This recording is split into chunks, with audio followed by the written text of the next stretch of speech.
रसूलुल्लाह सल्लल्लाहु अलैहि वसल्लम ने सहाबा किराम को इसीलिए तकदीर पर ईमान लाने के समरात को भी वाज़े किया और इनकार पर नुकसानात को भी वाज़े किया।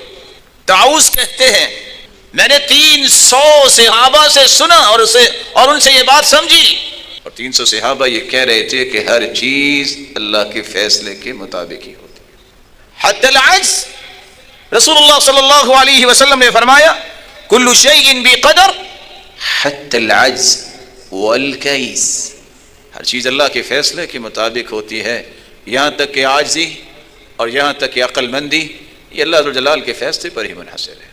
ये अल्लाह ही है जो किसी को हिकमत व दनाई अता कर दे, ये अल्लाह ही है, ये उसी की ज़ात ही है जो अताएं करने वाली है। दुनिया की कोई सलाहियत, दुनिया का कोई लेंथ एक्सपीरियंस जो दावे करने वाले हैं जर्रा भी हरकत नहीं कर सकते अगर अल्लाह ज़ुल जलाल का फैसला ना हो।